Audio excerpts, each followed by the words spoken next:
Clicked that by accident. Good morning, everybody. Let me just figure out my... I gotta put the right mic in. Let me just test it in a second. And if you mind, just tell me if you can hear me properly. Locals, you can. I got some locals news for everybody on there as well. And let me just see what we can do with the lights here. Let's put this one on. And it's a gloomy day, so we're going to put a little bit of... Let's make it blue. Nah, you know what? Let's look. What do you think? Blue or red? I think it's so different when you're on camera versus when you're here, right? Well, maybe we'll go aqua. We're going to do Miami colors today. Doesn't look like it here on camera, but here it's definitely aqua. Good morning, everybody. I hope you're all well. And pardon me if I look a little bit like a train's run over me. I have some sort of stomach flu or something. I don't know what it is, but it kind of sucks, but it is what it is.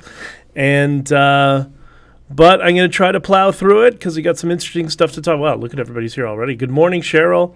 Lisa, good morning. Bridget, good morning.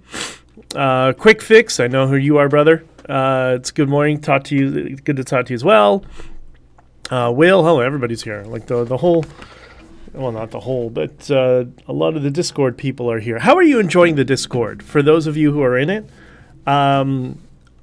do you like it? Is it a good means of communication? I'll tell you what I like about it.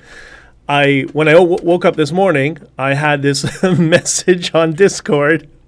Not message, but it was in the meme room. Let me see if I can find this. I think I queued it up here for you. No, not that. That's Umbrel. That's my node.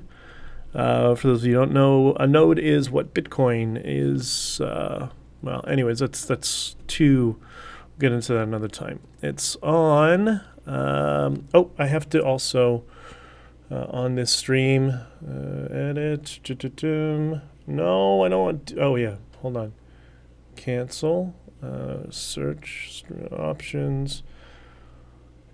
I don't know what's wrong with... I don't know if it's the UX design of this or myself, but, you know, I try to get things lined up, and I try to... There's something I have to do every time in locals because it's not set up obvious right in front of your face where it should be, because it's something that has a time constraint on it, and I can never figure it out. It's just okay. Hold on, let me just switch over here. Okay. So here you go. Went on to the onto the locals, and I saw this, and I thought, wow, isn't that absolutely perfect? Help! A picture of Biden with Prime Minister blackface. And I don't know. I thought that was very appropriate and adorable. I hope you all liked it as well. Okay, I don't know why I can't set this up, but let's. By the way, I don't know if those of you who are on Minds. Minds is like a Facebook alternative where you're not going to get banned and you're not going to get censored and stuff. It's pretty good. Not enough people in there, but if you have like a whole group of people to bring in there, it'd be really, really awesome. It's quite interesting. And then, of course, Getter. Oh, I should play this. This is my metaphor of BigCon Canada Inc. For those of you who didn't see it. This is what I think of when I think of, like, I don't know. Like, I saw this video, and the first thing that popped to my mind was Hurt Locker Tom. Let me just show you this little video. I thought this was awesome.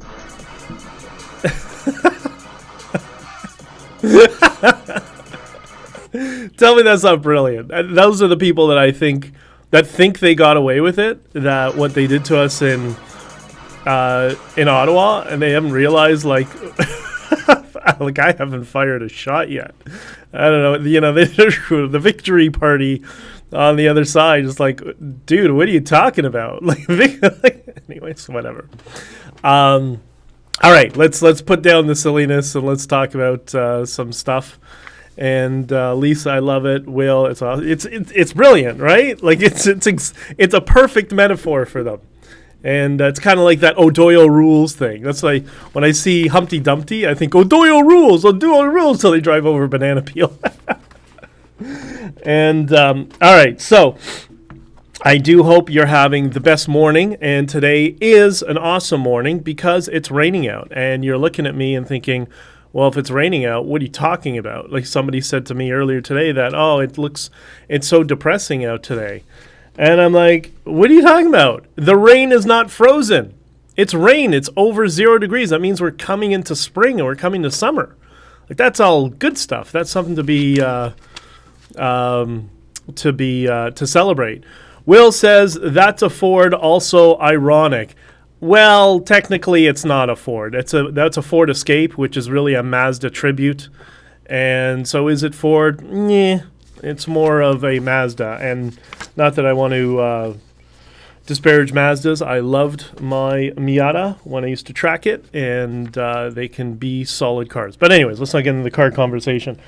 But anyways, the whole point of you look outside and you see, hey, it's raining out, but yeah, it's going into the new season. And why do I say that? That's kind of there's a lot of people that talk about it. You hear, I think Adams has written a book about it now, but this is kind of a popular technique of reframing situations. It's part of the reason, everybody asks me, why are you always so positive all the time? Because I can always reframe and look at the positive scenarios in really difficult situations, which is what I was doing in Ottawa. And I remember the day that there was a specific day that it really got to Tamara, and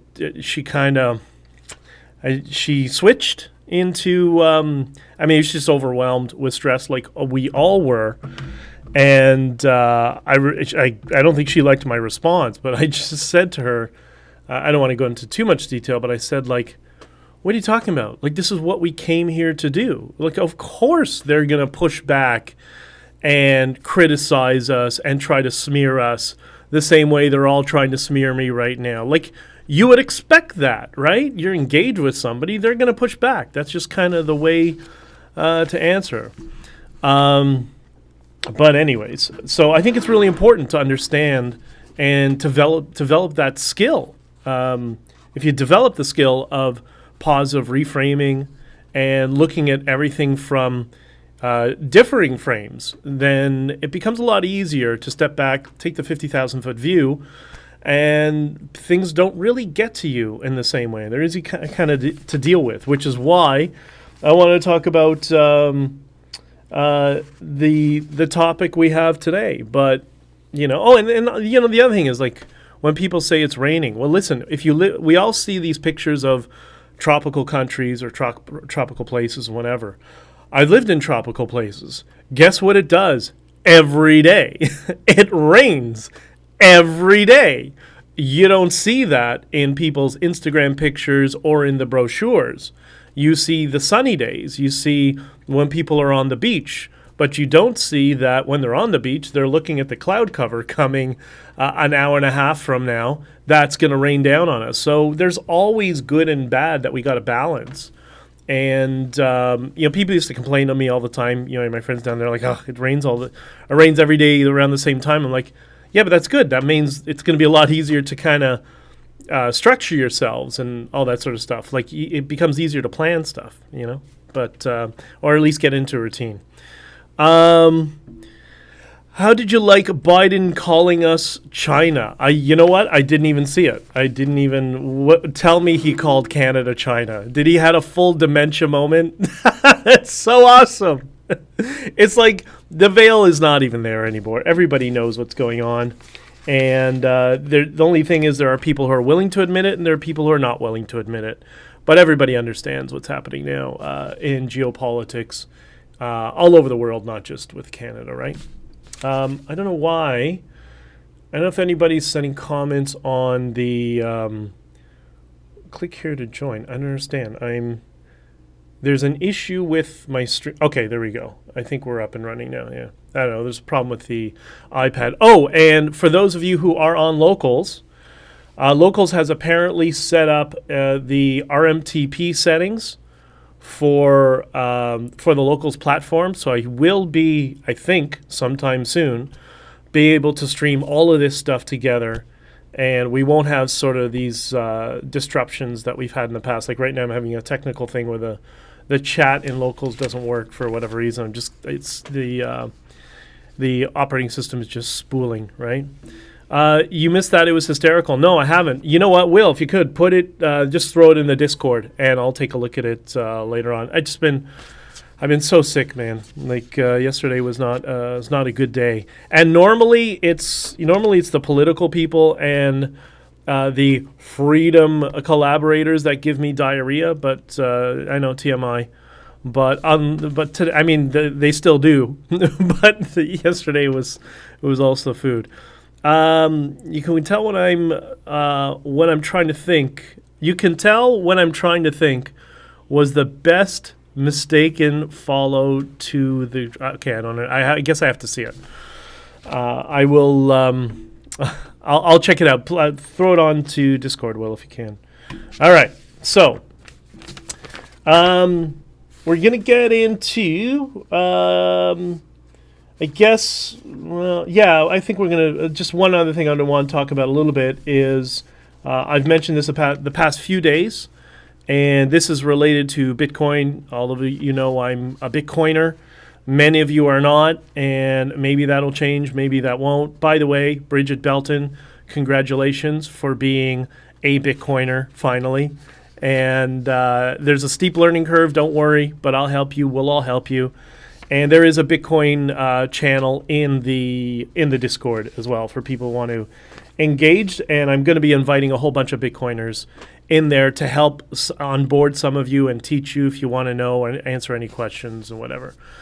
No, Andre, it's not a Land Rover. If it was a Land Rover, it wouldn't have started, right?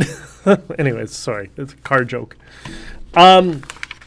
So what I've been talking about related to Bitcoin is Deutsche Bank. So we've seen all these banks that are consolidating because they're all collapsing because they're all built on this fiat system with fractional reserve lending, which most of you don't know. I don't think, we all try to attribute malice to it, and maybe there is some element of it. I think it's just the system that we have.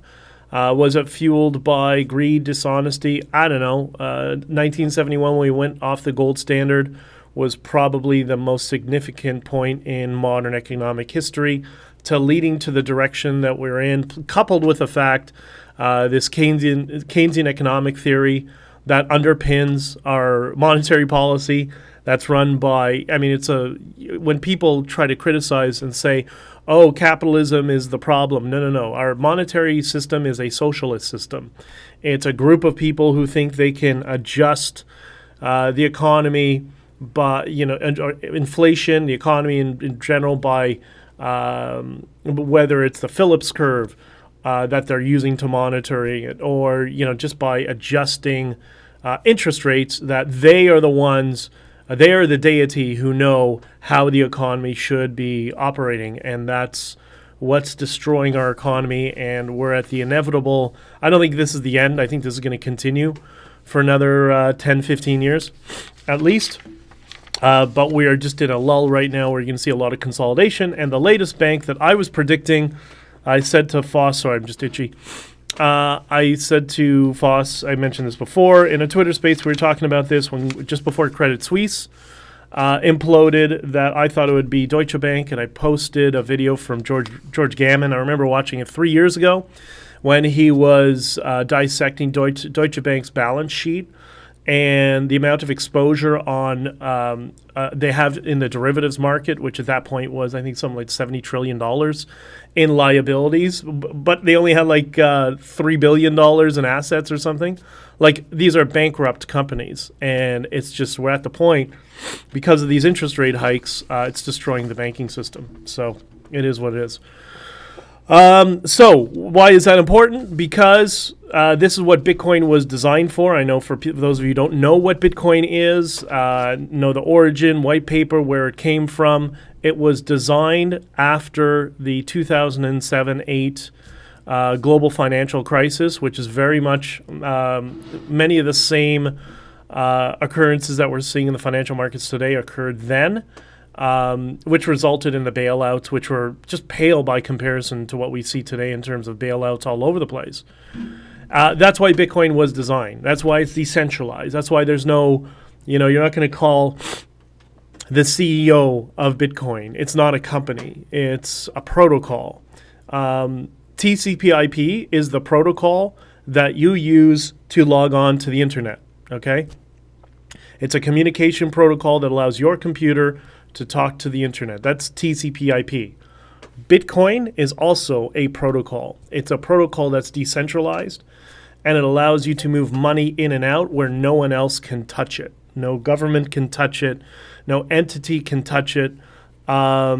I saw, and this I'll answer Bridget's question. Bridget sent a message she got from blockchain.com, which I've only ever used blockchain.com just to scan wallet addresses. I have a friend of mine in Colombia that was into Bitcoin in like 2010 when Bitcoin was like 3 cents a coin.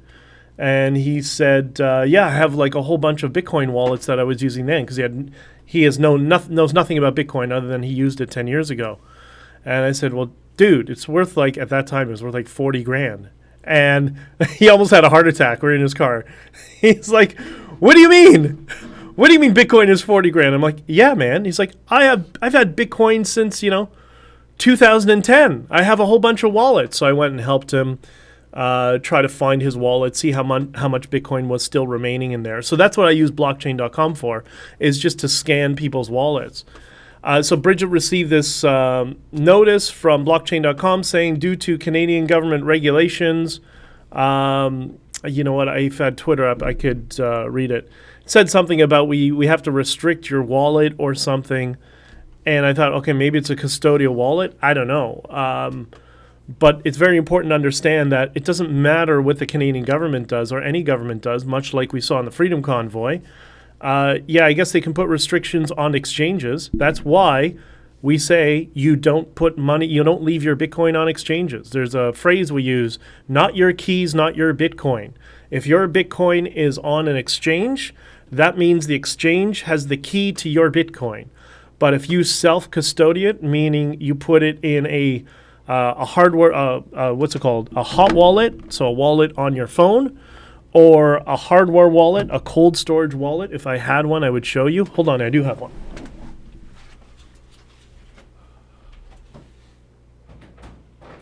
Oh, shit.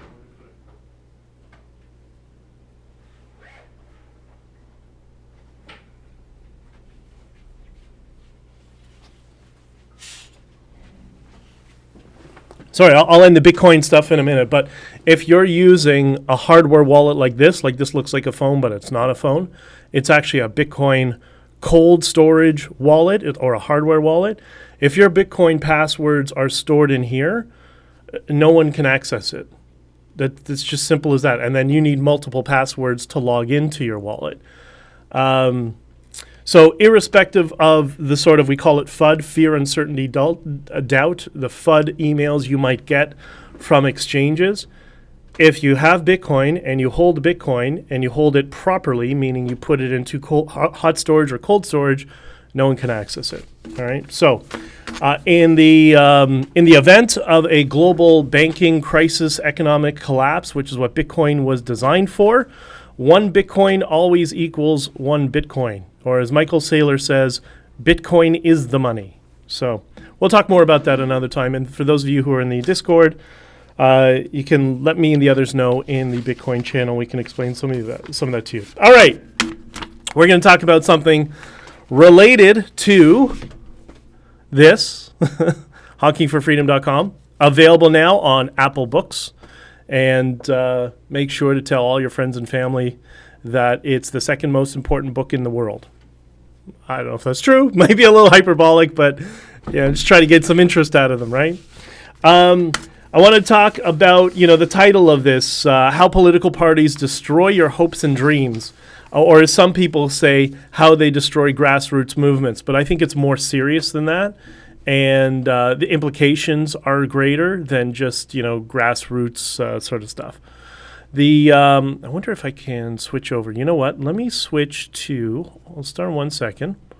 And you're also probably wondering why James Bowder is, Lisa, I can see you. Okay. Hey, Lisa. Lisa, I can't see your comments on my iPad, but I can see them on my phone. It's not my phone, on my computer here. All right. So you're probably wondering why I have James Bowder's picture there. Well, you'll understand that in a few minutes, but we're gonna have to get to that. Okay. All right. So there's a template of strategy that the political parties use to crush your hopes and dreams, meaning to crush any sort of independent grassroots movement of people. They may be liberal-minded or conservative-minded or libertarian-minded or who knows what else, all sorts of political philosophies. That people are frustrated. Their own party is not representing their interests, is what we see all over the world right now. That's the primary reason I think we see chaos and protesting everywhere, is because the political parties are all bought off or working for lobbyists, right? And that's not to say there's not individual people within political parties trying to fix that. There are, but they are not the ones with the greatest amount of moral persuasion within their parties. They're all facing an uphill battle. We see that in the Conservative Party in Canada. Like, how excited were people when Pierre Poilievre became the leader of the Conservative Party? And now what are they doing? They're doing exactly the same thing they did to Scheer when he was elected. O'Toole's just a psychopath, so I don't count him. But if you've ever met him and talked to him, you don't understand exactly what I'm talking about. But it's like people kept asking me about Pierre. I'm like, it's not about Pierre or not Pierre. It's the apparatus around Pierre that will ruin him and make him unelectable for Conservatives in the next election if they don't do something and they don't change, right?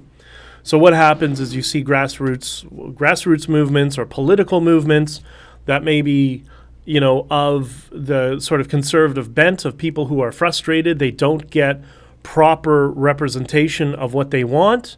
And so they start, little protests, little get-togethers, Facebook groups, whatever they are, right? Okay. And the Freedom Convoy is a good parallel to that. That was just kind of the mother of all grassroots protests. But there's been many others, and they still continue. But they still continue to be co-opted by this strategy, which I've touched on before, but I'm kind of trying to refine the messaging and how to articulate it better so more and more people understand it. Pushing the... Yeah, well, that might be a good way to say it. The Pierre Poilievre pivot, it's only publicly. In private events, he's been Pierre Poilievre. Nonetheless, it's been disappointing. Yes, that is a very salient point, because they're trying to play to the fake news media, which we showed during the Freedom Convoy. There's a different strategy that you can use that would dwarf the mainstream media, but they're just too dumb to understand it. The WF has a tight grip on government officials. I'm not so sure. I mean, the WF is the biggest bribe racket in the world, but they're becoming kind of toxic in political circles. A lot of politicians are starting to learn that's where you go for your political career to die now, and that's why Klaus is in damage control and has made many statements to say, "Oh, we're not influencing governments." It's like, okay, it's not what you said. But anyways, all right.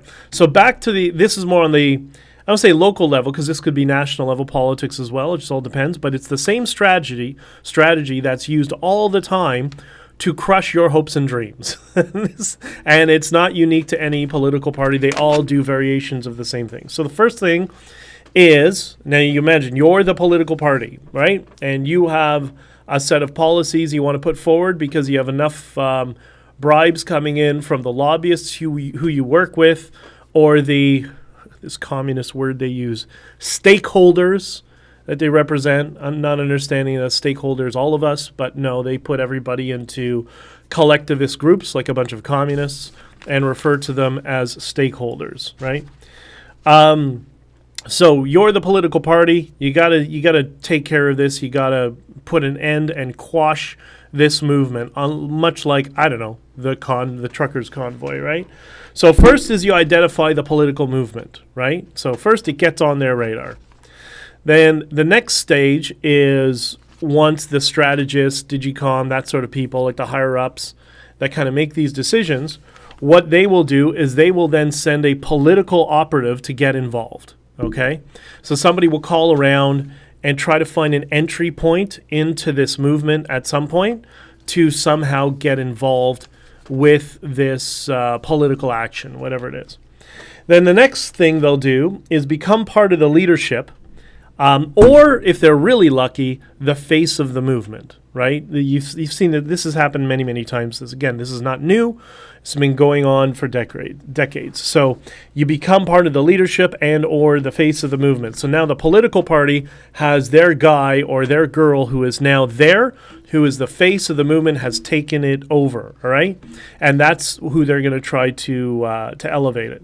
Okay, the next thing is you co-opt it for the political party. Now that that person has become the face of it, they're co-opting it and trying to make it part of a voting block of your political party. So try to align the movement with the political party. So they'll only focus on, like in the example of the Freedom Convoy, they'll only focus on Justin Trudeau. They won't focus on Doug Ford, who did exactly the same as Justin Trudeau, or arguably worse in certain spheres. But they'll ignore that. That doesn't happen, and all they'll do is Trudeau, Trudeau, Trudeau, Trudeau, Trudeau, right? Anybody who doesn't talk about the two of them is not being honest with you. If anybody actually cares about what's happening, they're going to talk about both of them, Doug Ford and Justin Trudeau. Understanding that Trudeau is, the head of the snake because he's federal, so there's always going to be a bias to talk more about Trudeau. I get that. But somebody who's dishonest is not going to acknowledge Doug Ford. So I'll give you an example. Jordan Peterson has talked frequently about Justin Trudeau, but once in a while he'll put out a tweet questioning the behavior of the Ontario Conservatives, right? So there's an honest actor who acknowledges that, yeah, the head of the snake is here, but let's not pretend like, Doug Ford's Conservatives are any better, right? So there's one of two things. So one is either if you have a lot of momentum within this movement, is you co-opt it for the political party. Like I just said, you make it a voting block for the political party. If that is unsuccessful, if you have too many factions, too many leaders of smaller tribes within this group, like, you can't really get a hold of it and you can't really control it, then you do or say something really stupid that completely discredits the movement in the eyes of the average voter, okay? Not for you, because remember, political parties are always thinking about, suburbia, middle class, people who are not really politically engaged, that are only paying attention to short messages. And that's a lesson on messaging, by the way. Do you know the difference between alternative media / long form media and legacy media? Do you know what the difference is? The goal of legacy media, or at least the target for legacy media, is people who are passively engaged and not thinking, right? Not thinking about the topic. Perfect example I mentioned before, people who are at home after, a family, 2+2, average family, whatever it is.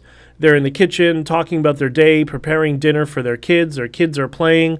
The TV is on in the background, some, CP24 or other fake news bullshit.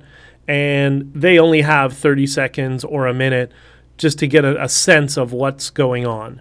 That's what legacy media is for. People who are passively engaged and not thinking.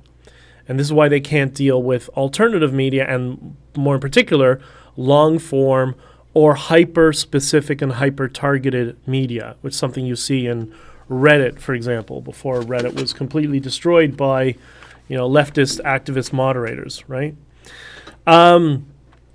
Okay, so the part two of that, like I said, part one is the person who co-opts the movement becomes the face of the movement or part of the leadership, and they can co-opt it for the party. Or they say something, if they can't get control of it, they say something stupid that turns off regular people.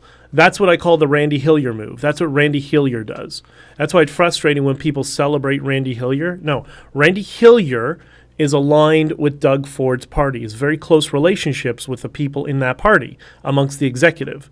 And his job was to go and be part of these grassroots whatever movements, and if they couldn't get control of it, say something stupid that the mainstream media could run with and discredit the movement. Say something about, oh, this is just like Hitler, this is like the concentration camps, whatever.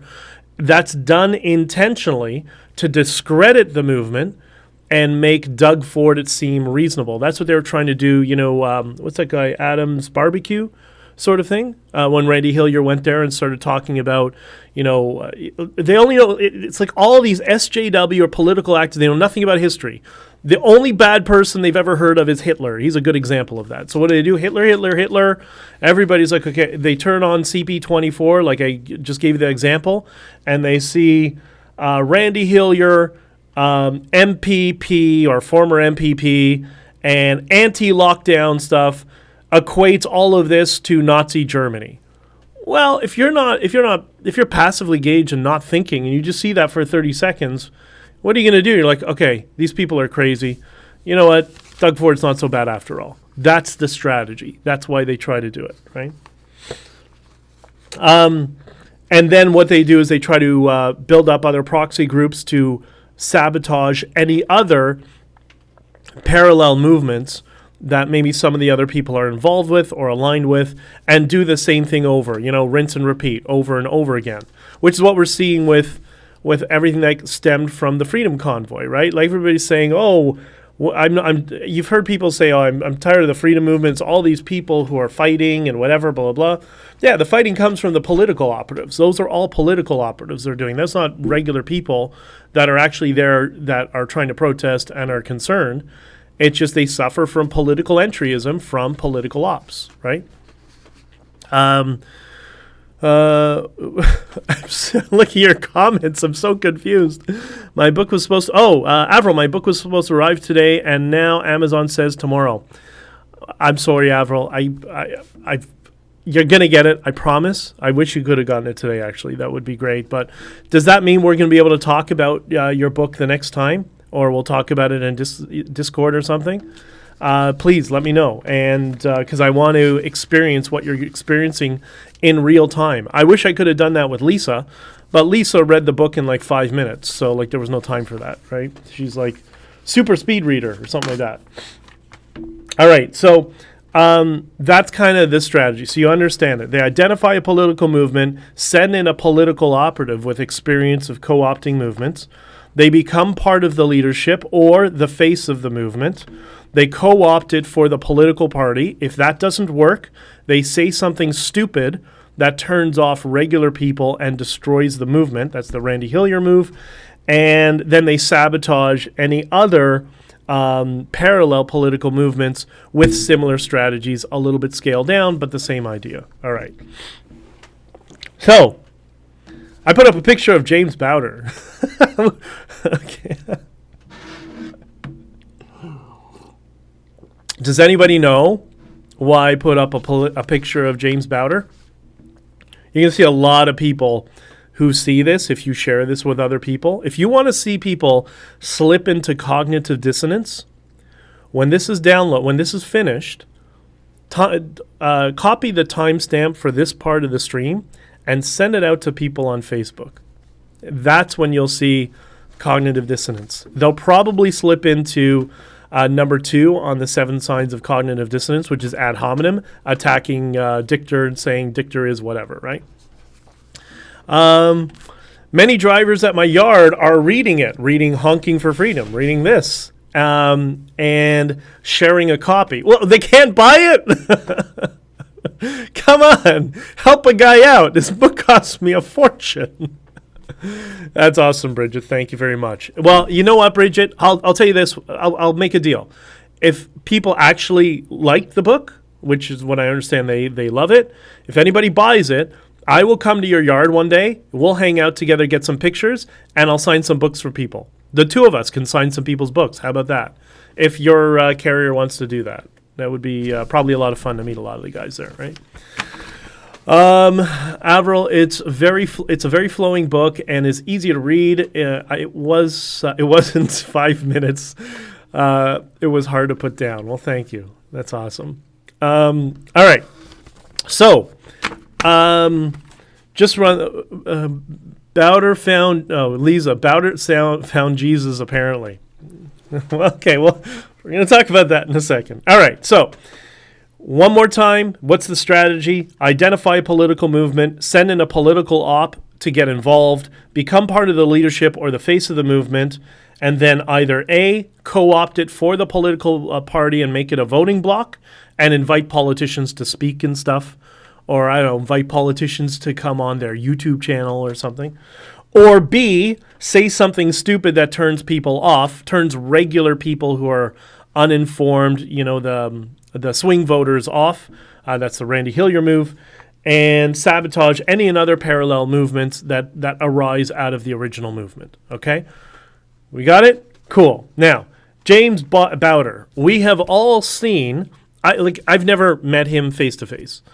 You had to understand, the way we were structured in Ottawa. I spent 90% of the time talking with Tamara, the team that was there with me, that was working on Digicom. I had somebody from TNT that was reporting there. Salman Seema was reporting. They were both going to the morning meetings every day, and they would come back to my room because in the wheelchair with my broken ankle. I'd be doing an interview in the morning if I could, if there was something available. They'd be having some sort of meeting about logistics or problems or getting fuel to people or whatever. And then they would come back to me and just kind of tell, okay, this is what was discussed in the meeting today. And I'm like, okay, so you didn't need me for any of that. Good, which was always the case. So none of it was really revolved around messaging as much as the snake oil salesman lawyers wish they could have made it all about that as they were trying to take over. Okay, so, but why do I tell you the strategy, and why do I say James Bowder? Why would I put James Bowder's picture as the thumbnail for the theme of this, what do you call this, a vlog? It's not a podcast because I'm not doing audio yet, but what would you call this? I don't know. This stream, right? Okay, well, James Bowder, who I've never met, but Bridget, I think we could, I think you would concur as everybody else would. He says really stupid things. Really, really dumb things. He doesn't seem to understand how the world works. He seems to have no concept of legal entities, corporate structures, the mechanisms in politics, how everything works, in a very in a strategic way in terms of when you hear people say, "Oh, we're going to take Trudeau to the Nuremberg court." No, you're not doing that. Or the international court, whatever it is. That's not how the world works. Sorry, not sorry. That's not how the world works. That would be nice, but that's not reality, right? But he says stupid shit like that all the time. That just makes no sense, right? And remember, he drafted that MOU thing, right? That MOU that once it got on my radar, I think on the 25th or something. Somebody sent it to me, and I called Tamara. I'm like, what the fuck is this? What is this? I read the first paragraph, and I was laughing. What a joke. Who's the cartoon character that wrote this? It was crazy. And so anybody with a brain, which clearly are not people in our political apparatus, would know it's written by a crazy person. This makes no sense. None of it made any sense. Yet they're trying to use it as a wedge, right? So that MOU, which was drafted in 2019, by the way, was not drafted for this convoy. But Bowder apparently made some changes to make it applicable to the convoy, but to make it seem like it was new, even though it wasn't. But whatever. I don't know. That was a clown show. It got on my radar. I called Tamara. I'm like, I don't know who the fuck this guy is. I don't know who this MOU thing is. Get it off the website, please. I can't deal with all the communications issues I was already dealing with that sort of clown show going on.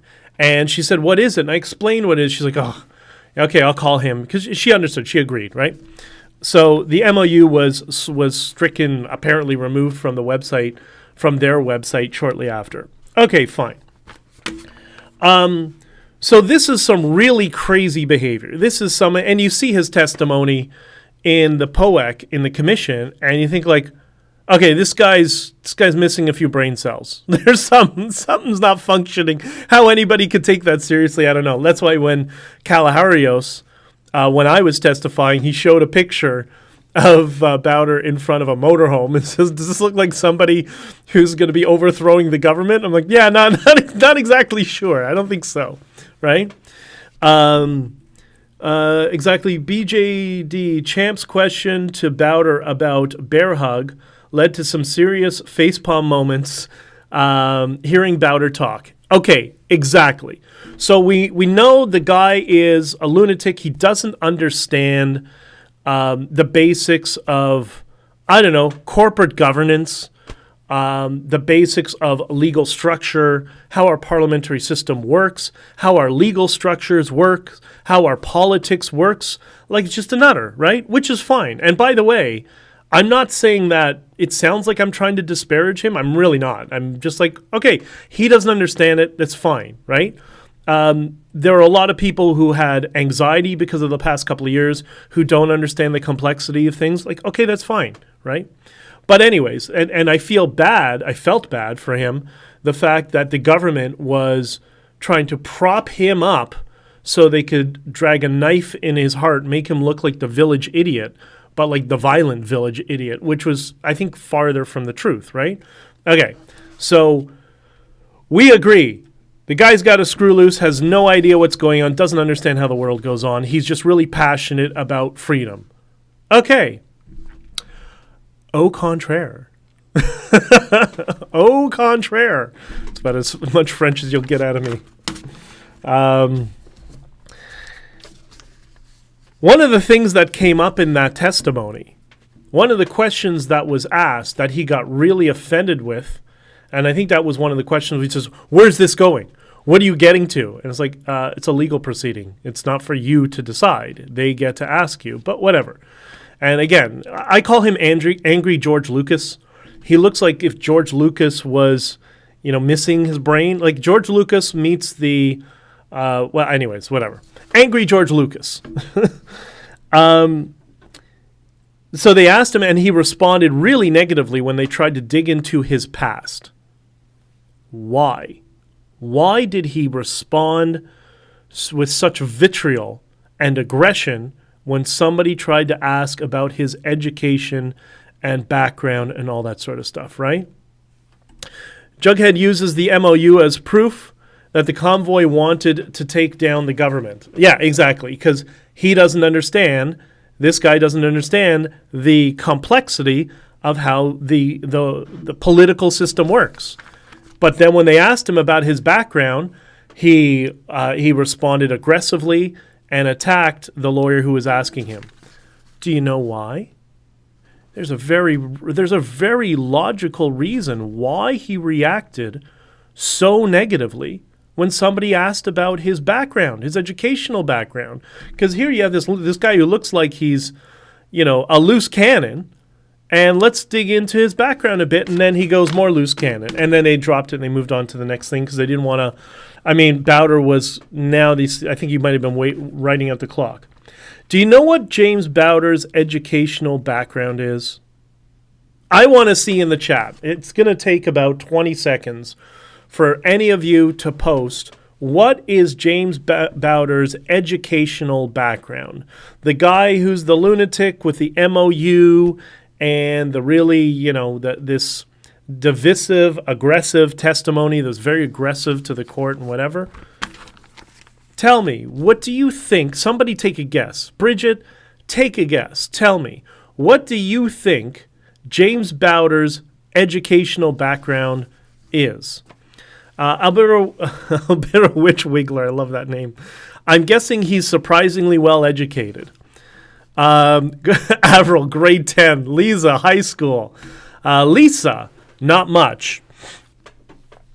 Well, let me put this up here because we have the bear hug led to some serious facepalm movements. We'll put Avril says grade 10. That's what you think James Bowder's educational background is. James Bowder's educational background, the guy who seems to have no clue how the government works, how politics works, or any of this stuff works, and drafted that lunatic cartoonish MOU, his background is in corporate governance. That's right, Bridget. Bridget, you must have known. I think maybe we talked about it, right? Think about that for a second. Corporate governance. That lunatic has a degree in corporate governance? Somebody said to me a while back, maybe 3 months ago, that I don't trust anything he's doing. It's an act. Nobody is that stupid.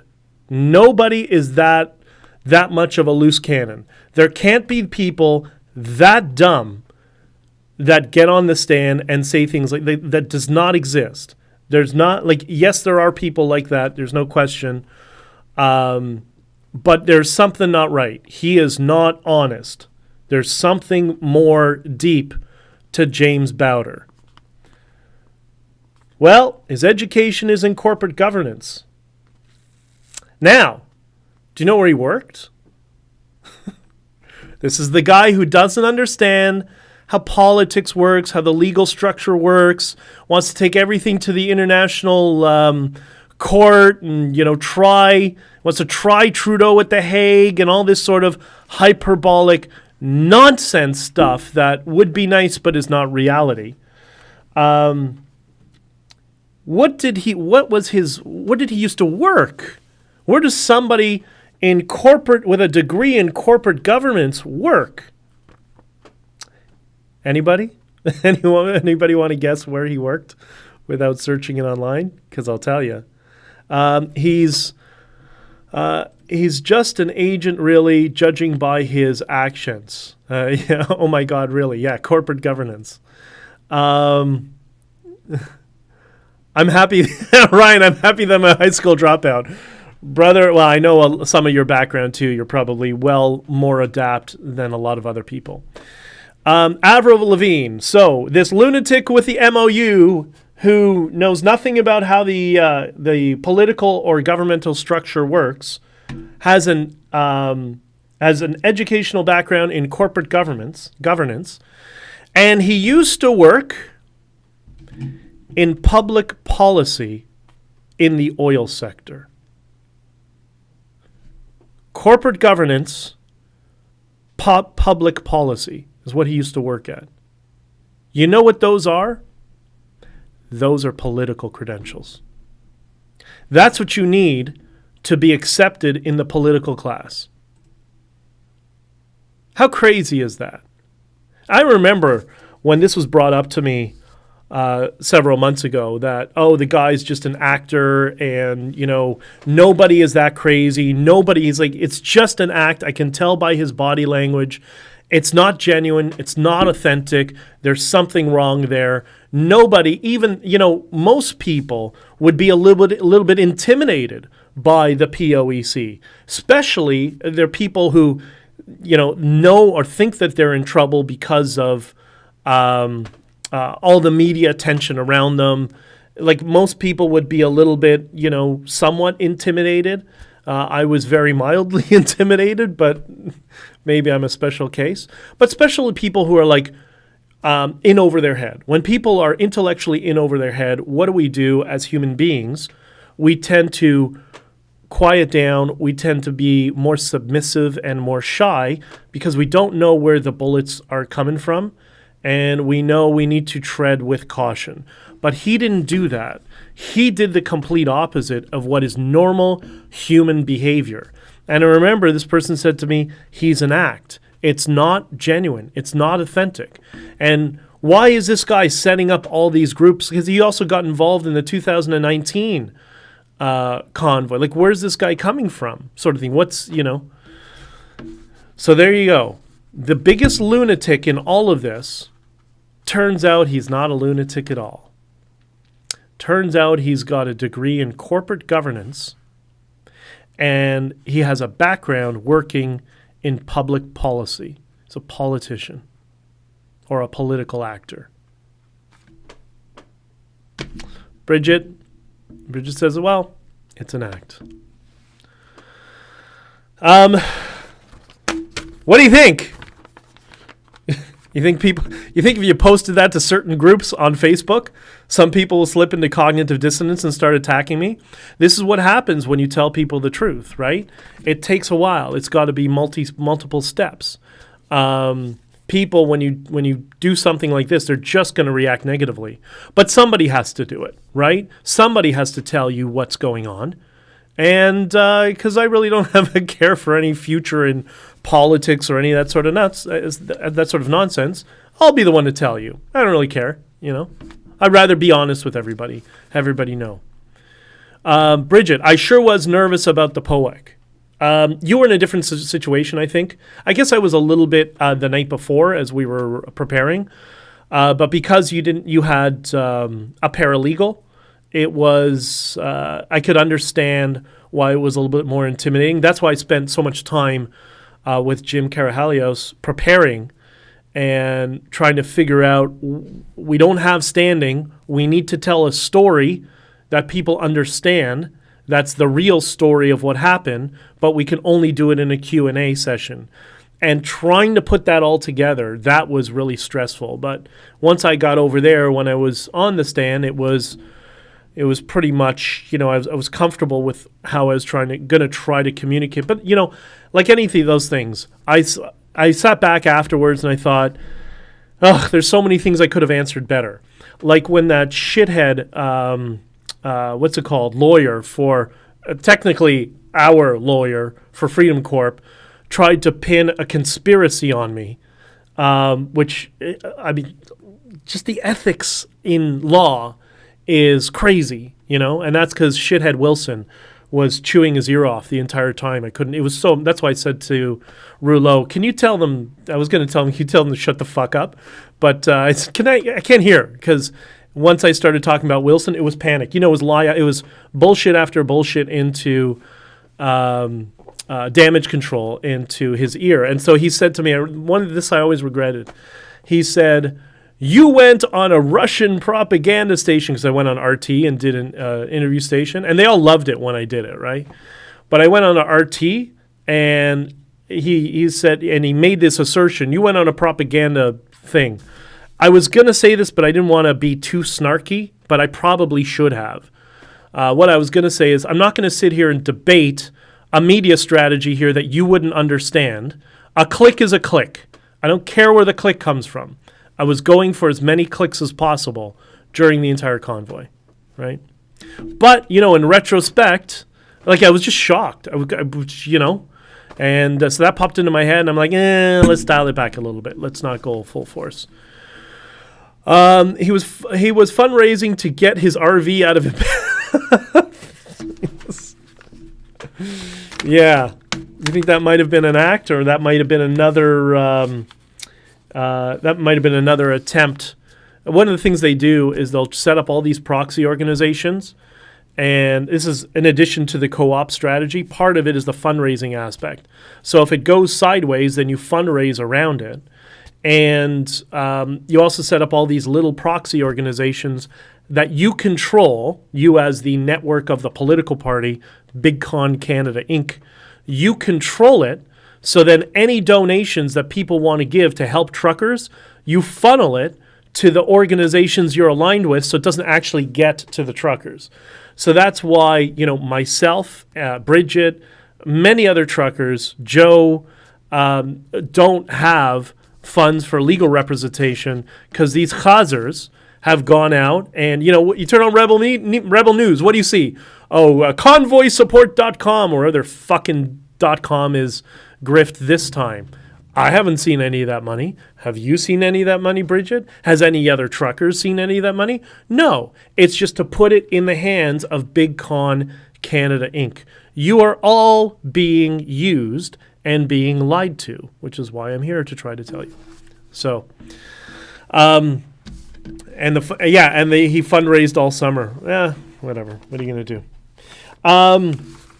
So in addition to all of these things, it's very important to understand that, now, hindsight 2020, being able to have the time to research all of the people who are hovering around the Freedom Convoy, trying to exploit the Freedom Convoy, whatever, you see how many of those people are political actors.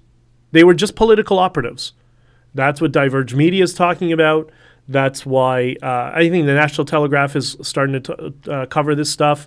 War Campaign has been great in uncovering this stuff because they tried to suck War Campaign into Big Con Canada Inc., and to their credit, they said they're not down for this, political BS, right? But these people are political operatives, and what do? So while it goes sideways and they have to fundraise around it, the other people who were actually the truckers and the people who were running the Freedom Convoy are doing their best to keep things under control. They get smear campaigns and they get people sending messages and all that. Like, Bridget, I shouldn't, I don't want to give these people attention. But they'll do whisper campaigns and they'll call up anybody who they see those people are talking to and say, oh, yeah, you know what? You should talk to him. You should talk to me. That's what happened with this, what's this guy's name? Clyde Do Something. When I went on his channel, as soon as I was talking to him on Twitter, and he said, yeah, I'd like to have you on. We were going to do it a couple of weeks later. I probably shouldn't have communicated with him publicly because what happened? He got contacted by Keith Wilson. Oh, hey, I'm the lawyer. I can come on your podcast. And then I see Keith Wilson, Butthurt Tom, and then Eva 3 weeks in a row on his channel. And then I come up. I'm like, fucking bastards, right? Because they follow everything I do to try to shadow it, which is one of the strategies they do. They shadow, and then they insert smear campaigns. And they tell everybody, oh, you shouldn't trust that guy. He's a bad guy. And they make up all sorts of stuff. It just happened about an hour ago. Who's this lunatic, whatever this person's... I don't know this person, somebody who was... I don't think they were there, even in Ottawa. Might have been, I have no idea. But one of these grifters who then goes along and says, oh, BJ, you begged me to be a part of something. I can't remember what it was. Something around Jordan Peterson. And I'm like, I've never met you. I don't know who you are. I've never spoken to you. If I wanted to reach out to Jordan Peterson, I would just call him myself. So I don't know who you are, right? But that's what they do. They'll just fabricate everything. If you're ever on a riding association or an EDA in politics, you see this all the time. This is how these scumbags work. Not all of them, obviously. There's always good people everywhere. But the vast majority of people in the political stuff, right? So they're political ops. They run fundraising events. They co-op stuff. One of the things I went to speak at some events in October, I think it was, if I'm not mistaken. And some of the people there came to me and said, yeah, we're having a problem. There's some people that have come in and are trying to divide and conquer and get us all fighting with each other. I'm like, oh, just like the Freedom Convoy. Okay, I've been through this before. And I said, do they have a social media account or something? And they're like, yeah, there's an Instagram. I'm like, okay, let me see their Instagram. I open up their Instagram. I'm like, oh, those are all the people that sabotaged us in Ottawa. That's all Big Con Canada Inc., which I wasn't calling it that at that time. I'm like, yeah, those are all the political operatives that screwed us in Ottawa. They're now trying to screw with your protests. I mean, it's the same thing. It's cookie cutter. They use the same strategy over and over again, and a lot of people fall for it. And the reason I'm talking about this is because I don't want you to fall for it. I don't want other people to fall for it. You can make your own decisions. You don't need people to prime you on all the decisions that you make politically, but that's what they're there to, right? They're there to just make you a voting block to vote for their team. That's it. Well, at least having grappled with the corporate beast, we can take away from this a good many lessons. Well, I hope so. I was told, true or not, I do not know a lot of the Western leaders got $6,000 checks after the convoy. I know some of them got $10,000 bribes, and somebody should ask Preston Manning about that. I think that might come out in the near future. If I had a crystal ball. They're so fucking corrupt. They're so horrible. Really, they were all hands on deck when they're on the attack, huh? Yeah, they work like a collectivist group. And what's interesting about it, all these people hate each other.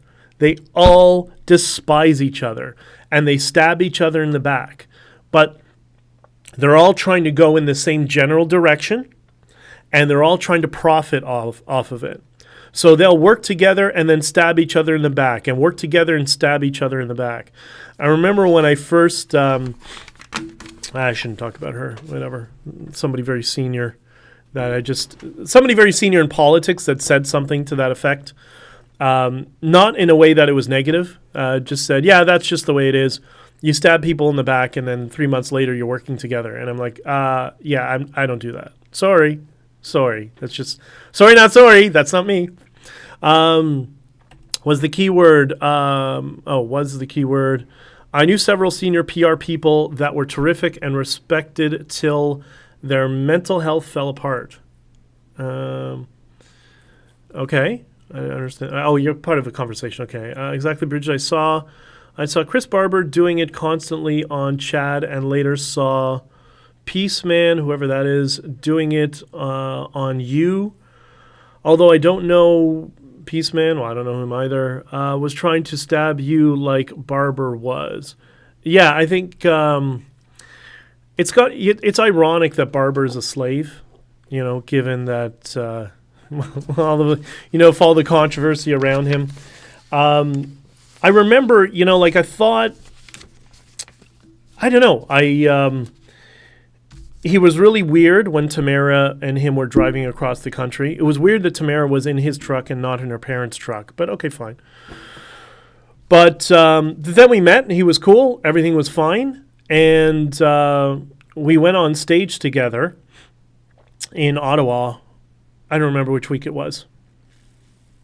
I don't remember if it was the first or second week or whatever. I was trying to get myself, Tamara, and Chris on stage every Sunday after Pastor Hildebrand gave his sermon, because I thought it was important for everybody who was out in the cold that we were there to thank them in person. Irrespective of my cast and my broken ankle, that was the one time that, it took me an hour to limp from the Sheridan to the stage every Sunday to do that, but I thought it was important. Everybody had done so much for us to come out and sacrifice for us. It was important that we were there together to be on stage and to thank everybody. And, in retrospect, I think it was the last time we were there. There were other board members who came with me and joined, which was great. In retrospect, I wish more of them were there, but it is what it is. And I remember it was the first time, because Tamara agreed, and then the second Sunday she disappeared to, I don't know where she went. I think the biker church or to Quebec or something. Like, there was a lot of times where she wasn't around. She was just MIA for a bit, which, okay, fine. You're under a lot of stress. And but the first one, I said, Chris Barber was standing right next to me, and I said to Chris, I said, when Pastor Hildebrand finishes, Tamara will go first, say a few words and thank everybody, then you go, and then I'll go. I'll just tie it up at the end, sort of thing. If you notice the theme in this, I wasn't trying to make it about myself the entire time, which apparently makes me a fed. Crazy. So I don't want to talk about myself. Anyways, and Chris Barber leans down to me, and I have pictures of it. I could actually show some of you. BJ, everything's BJ. Yeah, BJ is the omnipotent, all-powerful stick in the mud that ruins everything for everybody. Apparently that's how powerful I am. Who knew? But so Chris Barber then leans down to me, because he's quite tall, and he leans down. He says, "I don't like talking in front of big crowds of people." I was like, "Oh my God!" All right, I'm like, "Oh, fine. You want me to do the talking, Chris? I'll do it for you. It's fine." And I did. And he spent most of his time on the ground with the truck. It's like there was so many problems to deal with. That's why it was, Bridget and I think we only talked once or twice. I think it was the first day on the 4th in that meeting where I tore Keith Wilson an asshole in front of everybody, and he deserved it much worse. It was much worse than what I put in the book, by the way. And then on the 18th, when she and the rest of the road captains came to my hotel, because everybody was, we're trying to decentralize. We had so many things to deal with. We had one team that was going to deal with one set of problems, another team that was going to deal with another set of problems, and my team, the communications and media team, we were going to deal with our own set of problems. And I was hoping, the idea was we wouldn't step on each other's toes, but there's certain people that they'd hear the word camera and they'd be like the dog in the movie Up, squirrel, right? That was Keith Wilson, camera. And it was so amazing. I'm lying in bed, ignoring life, listening to this handsome gent. Can you come closer to the camera like how Pierre Paul does? Yeah, somebody's got to teach Pierre. It's not him; it's his communication team. The law of thirds. I mean, it's just basic communication stuff. But thanks, brother. Sorry, I'm not out there this weekend. I'm going to try to be there this next coming weekend. By the way, just a bunch of stuff happened, and now I got to do a dispatch. I got to get on the road tomorrow. So. I love when Rose says it must be BJ's fault. Everything's BJ's fault, right? Everything is my fault. Which is exactly what they're going to try to do with this class action suit, which is why they won't give us money for our legal defense and counsel. Like, I don't know exactly what they're planning. Like, what, are you fucking stupid? Like, there's a reason I lived in the 5th most dangerous country in the world and never got a scratch and never had anybody intimidate me. Because I can see where things are coming from. I already know what they're doing. And it would be in their best interest for all of them if they dropped this stupid strategy, shared the money that they grifted off of all of you, and shared it to our council. So Bridget, myself, Joe, Chad, Chris, everybody else will all be represented, and then we can fight this class action suit. Because guess what? Many of you are going to be subject to this class action suit as well, which I'm going to discuss another day once we get all this stuff. So it's in your interest that this gets fought, and I don't think the rage farmers at the JCCF have any intention of fighting this properly. By the way, nothing against his counsel. Tamara and Chris's their counsel for the class action suit. He has zero experience in this area of law. Who does that? And I asked somebody who knows these people very well. I said, "You're not going to believe this, but the counsel that they've replaced Wilson with for the class action suit has zero experience in this area of law." And she said, "Oh, that sounds what Carpe would do. That sounds like the kind of bullshit he does." Would you want to be represented by somebody who has zero litigation experience in this class action suit? Would you want that? Now you understand why so many people got skittish about this whole, this whole group.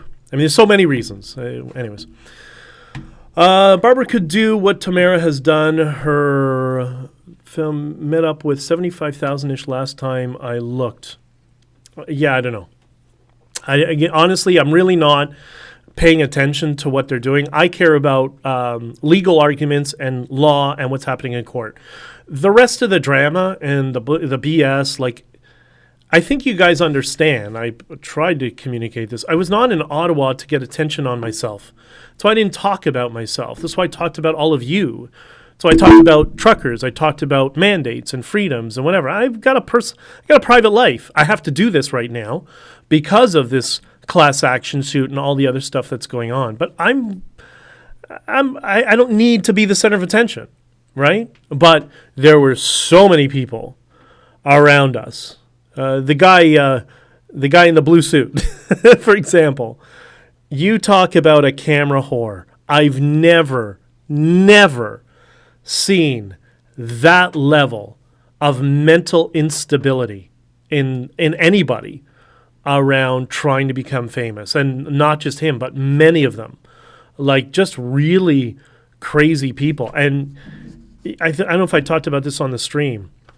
The worst thing you can do is ever have a conversation with Jordan Peterson. Not because of Jordan Peterson. Jordan is great. But to add stress to your life, oh my God, people got so angry. So angry with me. I'm like, what are you getting angry at me for? Like, I know people in his circles, and I did my best to reach out to everybody I could to get us as much attention as possible. I think Jordan's interests were genuine. I think he really cares about this, right? He doesn't care about all this, the nonsense of different people want attention. Like, he's dealing with things on another level. But he cares about this stuff, right? But because I was talking to him, all of a sudden I got, from the same people simultaneously, talking crap about me behind my back to like I didn't know, and simultaneously begging me to introduce me to Jordan Peterson. I got, oh my God, 200, 300 messages a day just asking me, introduce me to, Jordan Peterson. I also got a little bit about Steven Crowder as well. And it's just like I do have some friends that are very well known in the States. The reason is because I would never do that. I would never do that to them. People don't know that we're even friends. I keep things quiet. But it was so crazy. I've never seen that. I've never, like vultures, they were so aggressive. And they're the same people that are aggressive online right now attacking me. The exact same people. The exact same people lost their minds over Peterson. Dave Rubin, they got upset over that as well. And I think Gad as well, Gad Sad. It was so frustrating. It really was. So, Peterson didn't do much for years, bro. Yeah, I think he articulated that in his podcast one time when he finally went off the handle. I think justifiably so. He went along with it and probably was uncomfortable with it, like many of us were, or many people were. And not that I went along with it because I'm a pain in the ass, so I wouldn't wear a mask just about anywhere unless I absolutely had to. But and then he just hit his wit's end and said, you know what? I tried. You told me you'd leave me alone if I take your 2 fucking vaccines. I did, and now you won't stop. So now you need to leave me alone. People evolve in different ways, and but anyways, it is what it is. Dang, this guy is a famous guy. Knows everyone. I don't know anybody. I don't know anybody, bro. I know nobody. I'm just a regular dude. A regular dude who's got to get in his truck tomorrow. And I have a very, very long drive tomorrow, which is why I had to do this today. Because if not, I'll end up being late. So I won't get into Connecticut until... here's people are asking me when I'm streaming, when I'm not streaming, whatever. I'll answer the question here. And if you have any other questions, throw it in the chat right now. Because I get so many of them in DMs. The reason I can't do a set schedule right now for streaming... and we're ultimately going to do streaming over Discord where we can talk visually more than one of us, kind of like Twitter Spaces visual, which is what I'm working towards. But the reason I can't have a set schedule, this weekend's a perfect example. They needed me for a dispatch to go out on Sunday. I told them if I can have Sunday, I need it because I want to go to Ottawa. And then 99% of the time it's fine, but they were in a jam. They're in an emergency. They're like, we know you're going to go away, but is there any chance you can postpone and do a dispatch on Sunday? I said, okay, fine. I'll postpone. And then I got sick, with what I have right now as well. And I'm like, okay, fine. So tomorrow, if I leave, if I do a live stream and I leave, what happens is I will arrive at 12 o'clock at night, which means my reset the next morning is not completed until 10 o'clock. Which means I'm leaving the New York area right in the middle of traffic, which adds so much time. And I have to go from there to Syracuse to a place that takes a long time to load. The later I get, the longer it gets to load. Whereas if I don't do the live stream and I leave super early, I'll arrive in Connecticut at 8 o'clock at night. My reset will be done at 6 in the morning. Albero will do me a favor and he'll unload me early. And then I'm on the road by 6:30. So I've saved myself 3.5 hours. I've missed the traffic in New York to get onto the interstate to head up to Syracuse. And because I'm not going to be in a long line of trucks, I'll end up arriving in Syracuse probably around 10:30. So when I would have been leaving Connecticut is when I'll be arriving in Syracuse. And that 6-hour long wait that I had the other day will probably only be 2 hours. And so I'll be leaving Syracuse by 12 o'clock. And if I'm lucky, and I'll be back in Toronto. Syracuse is in the truck? 5 hours approximately? So back in Toronto around 5 o'clock. So it's the different. So the last time I did this exact run, if I do it the way I'm planning and I don't do a stream tomorrow, I will arrive in Toronto hopefully 5, 6 o'clock. If I do it like I did it last week, I got home at 4:30 in the morning and had to be out again the next late morning to go back down. So that's why it's difficult for me to give a set schedule when we're going to stream, because it depends on my dispatch. If they had given me a dispatch to Elmira, whatever, I can leave at 2 o'clock in the afternoon.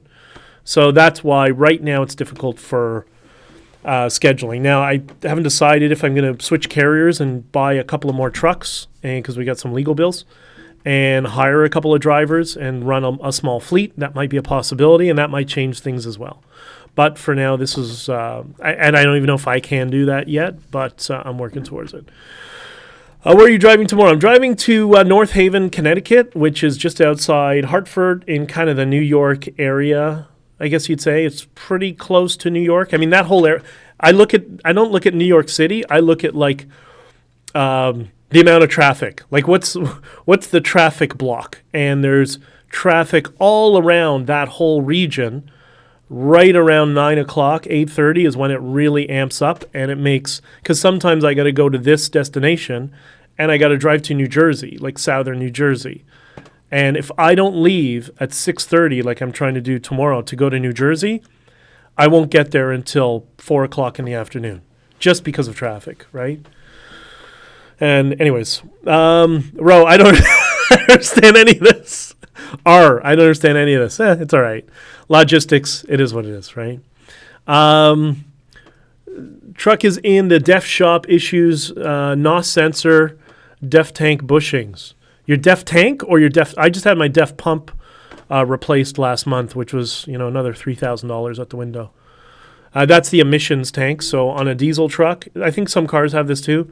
You put in gasoline, obviously, diesel fuel, and then you fill up periodically. In mine, it's usually every 4 fill-ups. DEF tank, and it pumps this. It came from bull's urine actually, and now it's synthesized, but it pumps this DEF fuel into the exhaust system, and it reduces the soot and the emissions to almost nothing. I did a video of that on TikTok because I got sick and tired of people in Ottawa bitching and complaining like fucking spoiled weasels and brats about the fake diesel fumes. Oh, the diesel fumes. They're all DEF trucks. There's no diesel fumes. They have DEF tanks. That's how you know they're full of crap. Anyways, check my TikTok for that. I should post that somewhere. A lot of people like that video. Bridget, we should buy a company, BJ. Yeah, I was thinking about, buy a company or set something up or set up a carrier in the U.S. I don't know. I still need more experience in trucking to understand kind of the business model stuff. I know you've been doing it so much longer than I, Bridget, so you know a lot of that stuff. But I need to get a grasp on it as well. So I drive to the grocery store and to the bank to drain my account. That's it. That's awesome. I would like to be a passenger with Ben just to see our countries. Yeah, it's pretty awesome. There's some towns that I go to, and I'm sure Bridget knows them as well. Highway 8 in Massachusetts is amazing. I posted a little video I took I was going to splice it into something larger. I'll do that at some point, but it's one of the intros to one of these things on Rumble, where it's a little two-lane. I guess it's a highway, but it's a slow highway. You're doing like 35 miles an hour, and you're driving in between mountains, and there's a creek and a river that's right beside the truck. And actually did a TikTok from one as well recently. And there's some places where you can pull over, maybe 2 or 3 trucks would fit, but it's always dead quiet, dead silent. And it's really gorgeous. It's really pretty. I'll take some video the next time out there. But there's so many places like that you never think. Like, we always think New York State is New York City. No, New York City is one thing. New York State is like Texas. It is a very red state. It is, it's really nice. It's really pretty. Okay, Lisa need to be light on driving. I always thought long-haul trucking would be, honestly, it was my brother that got me into that, and I always liked driving long distance. Like, I've driven across the U.S. many times, and driven all through Colombia, driven all through Mexico, and I always liked long, but when my brother said, yeah, let's get want to get trucks, I'm like, what, are you crazy? He's like, no, and he sold me on it, and boy, I'm glad he did. It is really awesome to get out there and clear your head, and those sometimes where you get in really beautiful, peaceful places, you're one of the only vehicles on the road, or you pull into a truck stop or like a local restaurant, sometimes hotel area sort of thing, and you just meet some of the locals who are always awesome people. Like, it's really cool. It's really cool. Kevin is 26-year driver. We got it covered. I know. You've done nothing till you have done Koki. Yes, I know. And listen, there's a whole bunch of places in the U.S. that I need to do, but you've never really driven until you've had a motorcycle on the tail of a dragon, and that is pretty awesome. I've always loved New York State. Yeah, New York State's pretty, most of the U.S. is nice. It's so, I never liked New York City, but New York State is awesome. Man of the people pressing the flesh, hold on, I can't, remember, it's so small for me here. Imbibing the sense of the essences. Oh, I see what you mean. Yes, emblematic of the essence, the essence. Bridget, you're talking about the Korean in BC. Okay, all right. Now we're getting silly. So, before I end it, we've talked about the co-opting strategy and the James Boulder stuff, the political operatives. It goes sideways. They fundraise around it. They build up proxy organizations. And they steal the narrative and make it all part of their political party, and to fund money for themselves. And the last question I want to ask you is, why do you think Christine Anderson was here? Do you think that was organic? Or do you think she was paid? How do you think that worked? Anyways, I'm sure that'll come up more in the future. But it is what it is. But now you know. Now you know the rest of the story. Okay, I got to run. It's already 1 o'clock, and I have a meeting in 2 minutes. So I love you all. Thank you for joining, and I will talk to you all soon.